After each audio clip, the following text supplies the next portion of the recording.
Mutants! Welcome back. Streebo here with you from Mutantville.com. Where else? Normally I would wear a Mutantville shirt so I could shamelessly pimp out my own intellectual property, but they're all dirty today. I had to throw on the old Cthulhu shirt here, Miskatonic University, in case you didn't recognize that. Still a bit tired from the past month's activities here at Mutantville.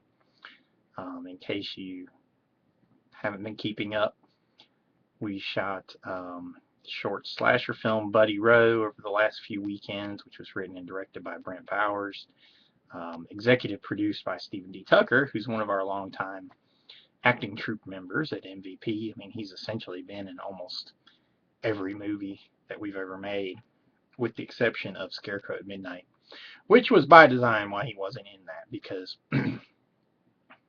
he was already in two of the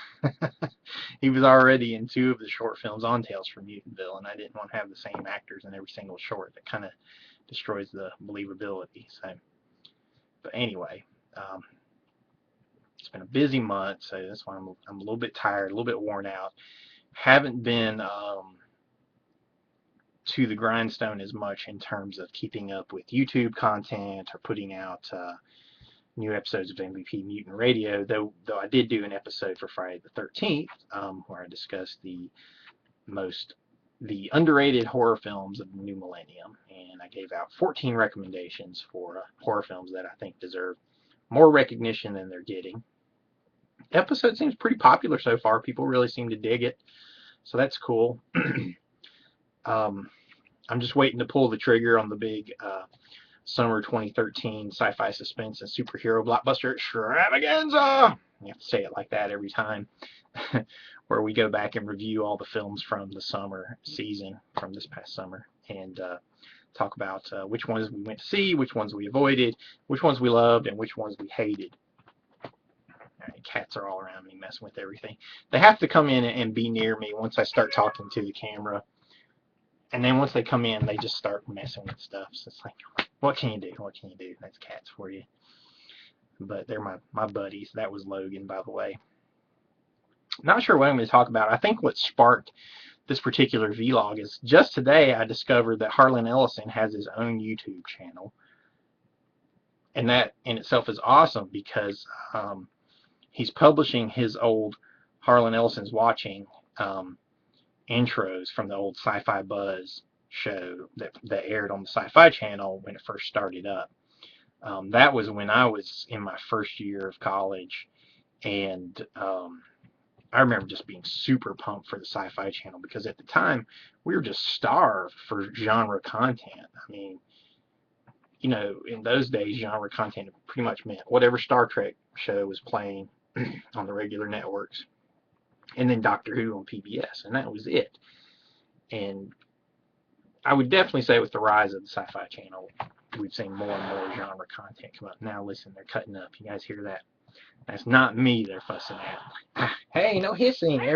Everybody on YouTube is hearing that. I'm going to have to push them out of here. Y'all quit fighting. Silly kitties, silly kitties. Harlan Ellison is funny. Okay, I'm going to push Logan out, guys. Sorry you had to witness this. Go on. Y'all go on out. Harlan Ellison is funny because in those old Sci-Fi Buzz clips, that was the first time I heard a writer just come out and just talk about all these different, just talk about storytelling, talk about the craft of writing, talk about disappointments in the genre, complain about the name of the Sci-Fi Channel. I mean, all these things. I think in his very first appearance on Sci-Fi Buzz, you know, he blasted the Sci-Fi Channel for using that name of sci-fi because he feels like that limits the scope of what speculative fiction should be. And it's funny because right after this, I lived in Shelby for a while.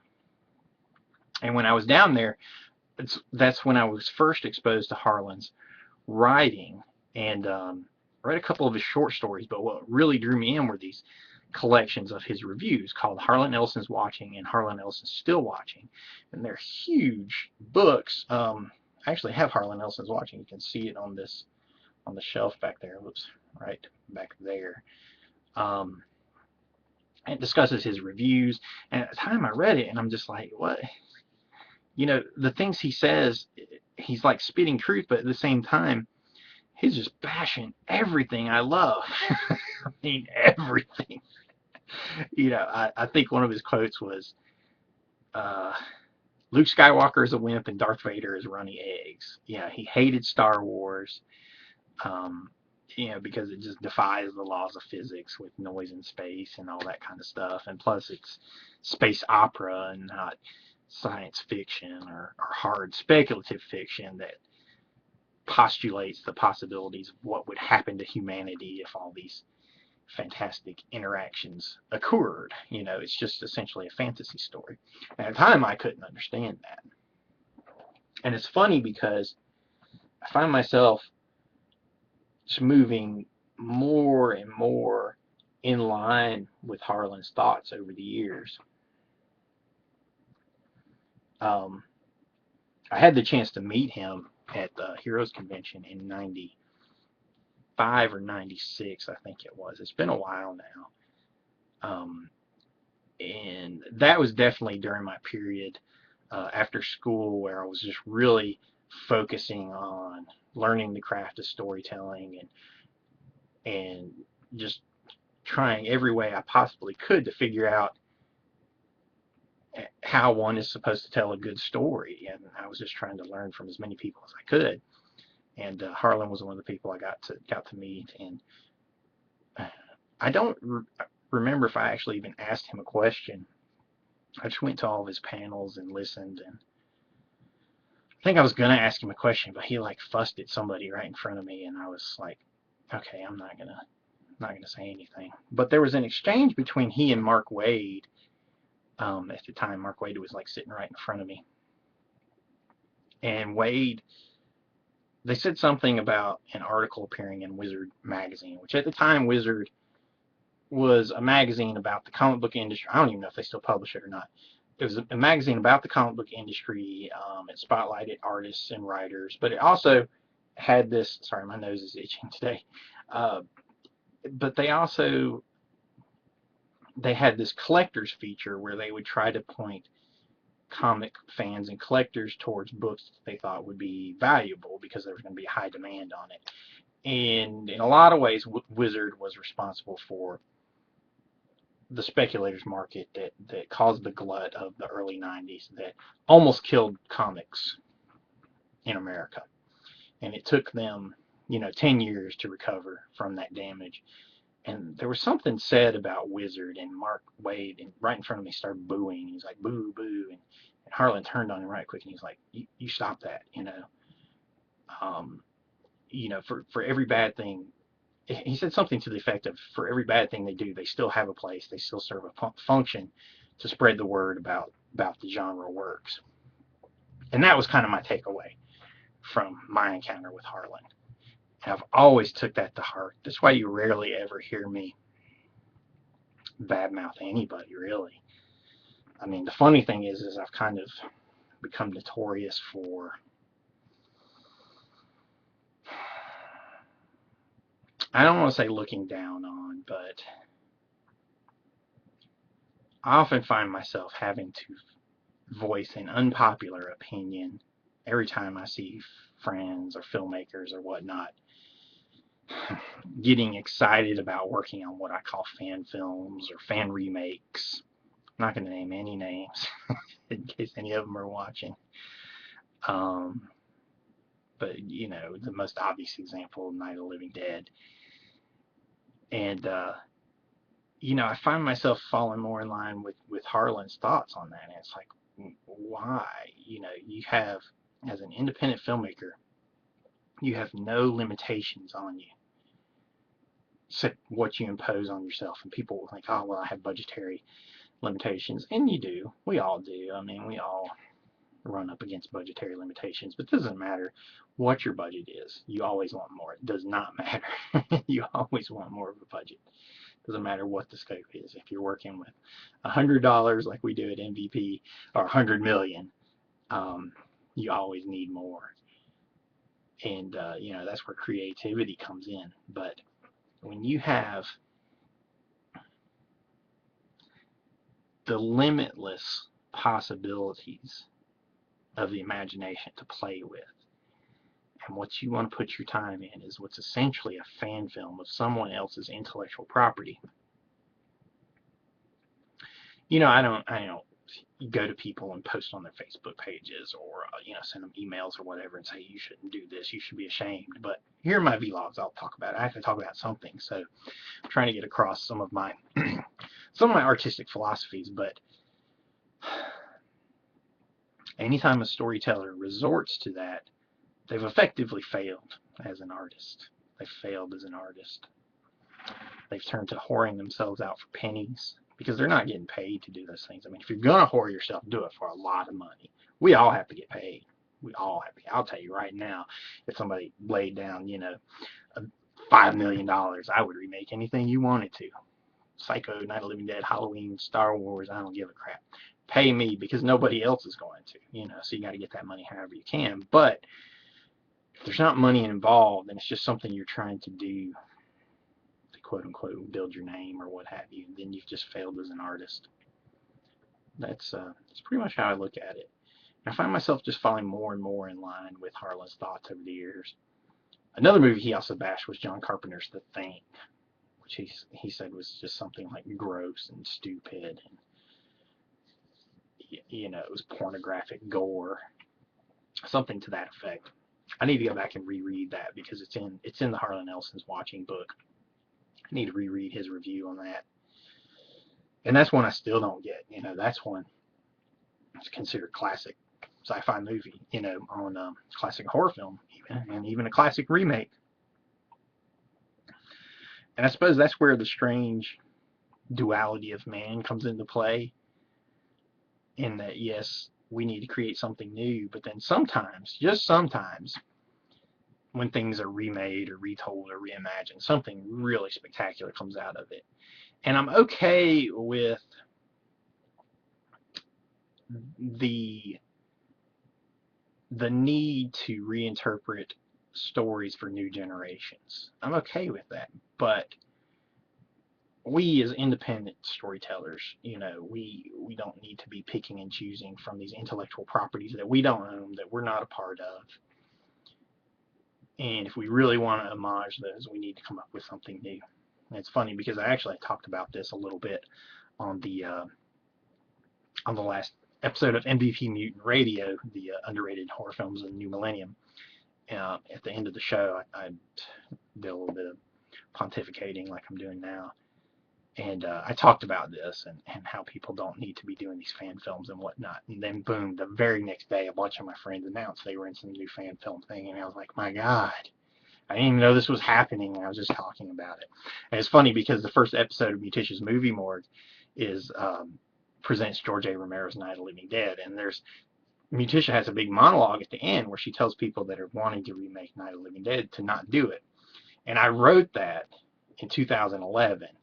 And then, like a month later, a ton of my friends announced they're in this Night of the Living Dead thing. So it's like, what can you do? Probably half of them think I wrote it as a response, but no, you guys walked into that one. I had already written that script, and it made me a profit, because you all blundered right into that. But I want people to do what they want to do, but you need to challenge yourselves. We need to find those new stories, new expressions, because Hollywood is not trying to do it. They just want known properties, known commodities. And in a lot of ways, they're starting to just be proven right. I mean, if you look at box office numbers, if there's not some kind of known commodity involved, experimental new ideas just do not make a profit unless the budget was really small. So then they're able to turn a profit. So when you see like science fiction like Elysium, which in my mind is not as grand as something like Prometheus or 2001: A Space Odyssey, but it's still an attempt to just make a good classic science fiction action movie. And it just barely covers its budget, during its theatrical run. Now, mind you, once it hits DVD and Blu-ray, it'll move into profit, but it deserved to make more. Or something like Pacific Rim, which is truly original in the way that it combines all the kaiju and the mecha genres of the past 50, 60 years, and and it didn't make a lot of money.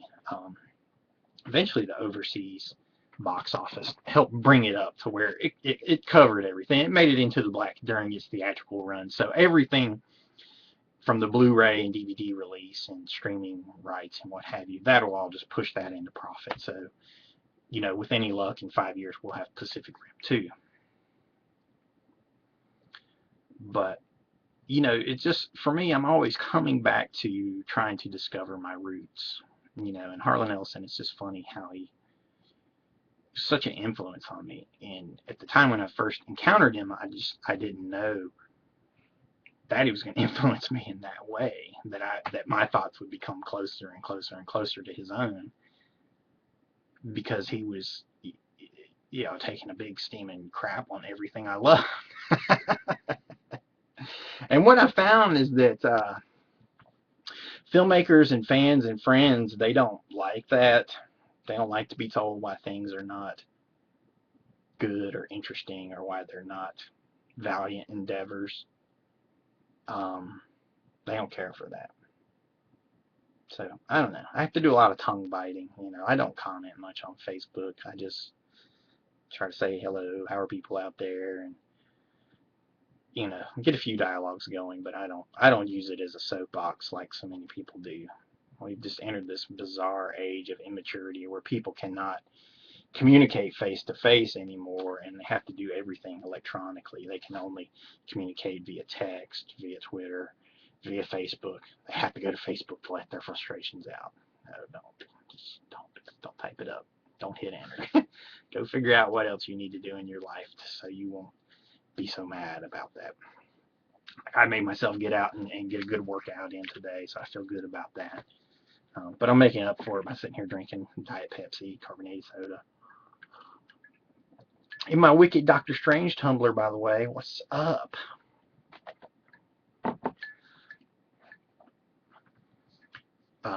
When I met Harlan, he was wearing a shirt that said, "Don't argue with me, you will lose," in big font. So that's Harlan for you. But his works are really challenging and imaginative, and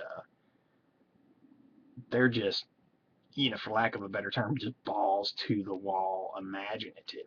Things from I Have No Mouth and I Must Scream to Repent, Harlequin Said, the TikTok Man, to Harlan Ellison's Dream Quarter that he did for Dark Horse Comics back in the mid-90s. I guess this is what he was promoting at the time I got to meet him. But it was those appearances on Sci-Fi Buzz and his giving a voice to writers and just talking about the importance of imagination and being creative and just forging and blazing new trails. And those are things that really just sunk into my psyche, and they seem to bubble up over the years.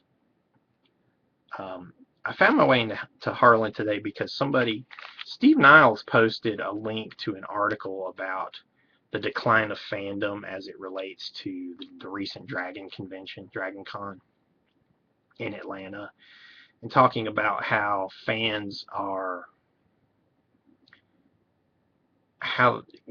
specifically, I think this individual, he was talking both about the otaku who cosplay obsessively, where they dress up as their favorite anime characters or what have you. Sometimes multiples in the same day or whatever, or one different one each day of a con. And also just talking about just the general lack of respect and manners among just different factions of fandom, like gamers and whatnot. And there's a lot of it is true. If you go to a convention and you go in the restrooms, they're a mess. People pee everywhere and they have crap on the walls. And it's like this mob mentality comes out anytime you get people together. But I've been going to conventions, I guess, since '91, so it's been a long time, 20-something years, which gives me a longer tenure doing this than a lot of people I know. And I've seen it all rise and fall. Um, people today complain about, I'm going off on so many tangents here. They complain about the price of autographs and whatnot, but I've seen autographs go from being free to where people have to pay for them to get pictures, or they have to pay to get a picture or whatever. Because when they were free, people would come up with a stack of stuff to get signed. It doesn't matter that there's 50 people behind them waiting. They would bring a stack of stuff, have each one of them signed for free, and take 2, 3 pictures. And it was this just rudeness. It's this speculators market, this collectors market, where these guys would go and then they would turn around and sell all this stuff, whether it was books or 8x10s or what have you. Those are the people responsible for driving up autograph prices, where after 15 years of that, celebs and actors and writers and directors, what have you, have said, well, okay, well, all these people are making money off of my effort. Why can't I do that myself? So that's why I don't complain too much about it, because I sat there and just watched it happen. At the time, I probably should just hit somebody in the back of the head and just say, have one sign and carry the rest of your crap out of here. But I didn't, so that's my fault. I don't know, but I'm not sure what this vlog is about, guys. I just wanted to reach out to you guys and let you know we're still plugging along.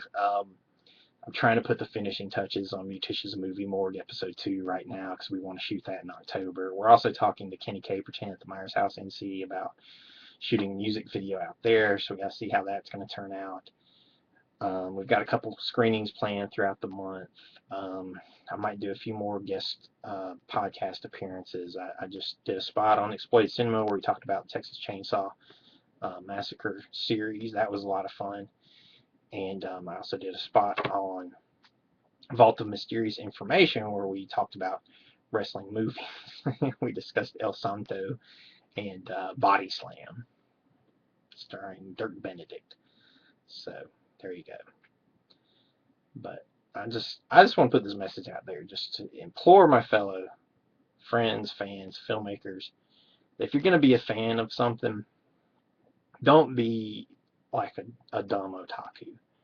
Don't turn yourself into a billboard for someone else's intellectual property, where you're putting, it's no different than making a fan film, where you're putting just so much of your waking time and thought and energy into creating the perfect costume so you can be a billboard for somebody else, whether it's Disney or Amigo or whatever. So that's just not what being a creative individual is about. Instead, create your own costumes, your own characters. Find ways to channel that inspiration you get into something new. And that's how you keep the chain of inspiration going. That's how you add to this never-ending flow of imaginative storytelling that has come to us since the beginning of time. You go all the way back to Gilgamesh, to today. And it's all part of the same thing. Whereas if all we ever had before this were retellings of Gilgamesh, the world would be a lot poorer for it. So be original. Buddy Row, slasher film. It's one we were working on with the MVP. Slasher films are pretty inherently limited, but at least it's original. At least it's new. At least it's a new look, if nothing else. I have other scripts that I'm working on that I want to challenge myself, and I'm trying to stretch my own boundaries and whatnot. So I just want to keep encouraging those of you out there to keep doing the same and keep coming up with that new stuff and keep putting it out there, because I love to see it. And if it's something that you make and you can submit to the Mad Monster Party Film Festival next year, then send it to us. And if it's good and it's new and it's original, we will applaud it and celebrate it and play it for everybody that wants to come see it. So very cool, very cool. I don't know. I went through this change. I really need to wind this up. We're going in like 25 minutes. Nobody's going to watch this whole thing anyway. But when I was a kid, you know, I was convinced that I wanted to write and draw for Marvel Comics. You know, forget DC. I wanted to draw Spider-Man. I wanted to draw Wolverine, Doctor Strange, Captain America, Iron Man, Shang-Chi, the Master of Kung Fu. And the first two comics I wrote and drew as a kid were Spider-Man stories. But even then, the only characters that were Marvel characters in those stories were Spider-Man, Peter Parker, and Mary Jane. And essentially, the quote-unquote story was Spider-Man just kind of going across town and along the way meeting all these heroes and villains that I created that were all my own. And they would all come together. And sadly, I don't have those anymore. I think they were part of the Great Purge when I was away at school. Threw out all my artwork. She threw out one of my boxes. You've heard me mention several times that I have every piece of artwork I've done, you know, every idea that I write on a scrap of paper. I have boxes and boxes of stuff because you go back to them, you revisit them later, and you can get new perspective on it all.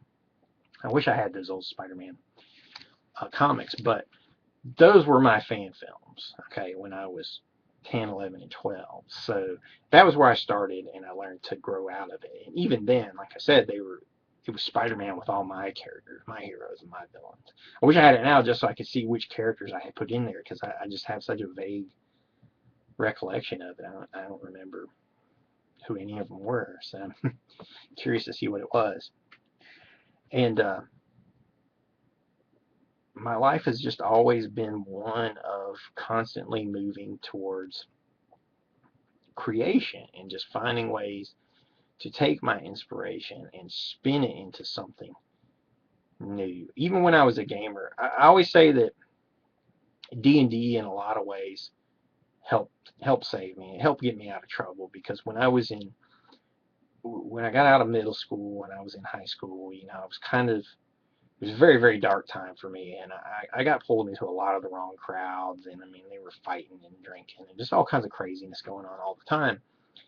And there was a small comic book shop that opened up in town, and I went down because I'd always been a comic book collector, and I went down there and I met a guy working there, Tony, and we became fast friends. And Tony, you know, we talked about comics, and Tony told me, told me about how they were all playing Dungeons and Dragons on the weekend, and I didn't know anybody else that did that around here. So, you know, I started dividing my time between hanging out with no good nicks and hanging out with D&D nerds, which was cool, because that got me back into the realm of being creative. I enjoyed making my own characters.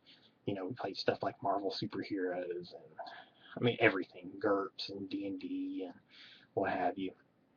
And that was fun. And you know, when I got to be the dungeon master or the games master, you know, I would come up with these elaborate stories and new characters and all this stuff. And all of it was just a part of just learning to be a storyteller from all these different avenues. And I found something, I was going through my notes, and even then it wasn't enough for me to just play, you know, somebody else's game.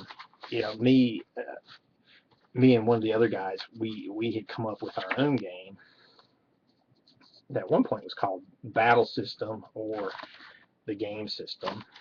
That's a creative name there. But we made up our own game. It was played with all six-sided dice and stuff like that. And I found a couple sketches I had done, a little comic book. I literally forgot all about this till I just dragged it out. You can barely see it. This is stuff I was doing when I was probably 15 or 16. This is kind of a Mad Max post-apocalyptic thing. Not showing up too well. Sorry, I don't have very good light on it right here, but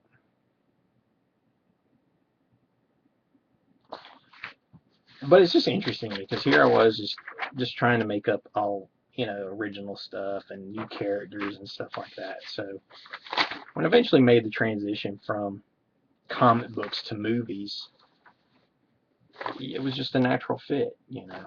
It was a natural fit. Oh, this one, this was actually from the Teenage Mutant Ninja Turtle game, and that was my Wolverine-ish character. He's a Wolverine. So there you go. What's his name? His name is Marquis de Sade, alias Mr. Claus, and he is a Wolverine. So there you go. That was my Teenage Mutant Ninja Turtle character.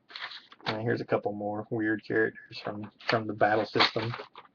So there you go. You know, and that's kind of from that to Ghost, to Mutisha the Movie Goddess, to Scarecrow at Midnight with Sawbones, to all the things that I've got planned for the future. You know, it's where it all comes from. It's where it all comes from. You have to take that inspiration, turn it around, and create something new. Something that Harlan Ellison would be proud of. So Harlan, I doubt you'll see this, but I thought it was very serendipitous that I found your books in Shelby, North Carolina, while I was living there, and that Harlan himself actually lived in Shelby for a short time. If I recall correctly, that's when he was he rode shotgun on a dynamite truck in Shelby, North Carolina. So there you go. And by shotgun, that means he had a shotgun. And that was where I found his books. I was in Shelby. So it's interesting. So Harlan's a big, big influence on me. By the way, if anybody out there has a copy of Harlan Ellison still watching, let me know. Let me know where you got it. Let me know where I can find it, because I haven't seen it since I checked it out of the library. It's impossible to find online. It's impossible to find in bookstores anywhere. But anyway, this has gone on long enough. You know, people aren't going to watch it this far anyway. I just want to continue to implore you guys, if you're a musician, nobody builds a statue to a cover band. You know, if you're a filmmaker, get away from the fan films. You're just wasting energy and resources. Make something new. Follow your passion. Follow your bliss. You're unbridled. The world is your oyster. You can come up with anything you want. Your imagination is limitless.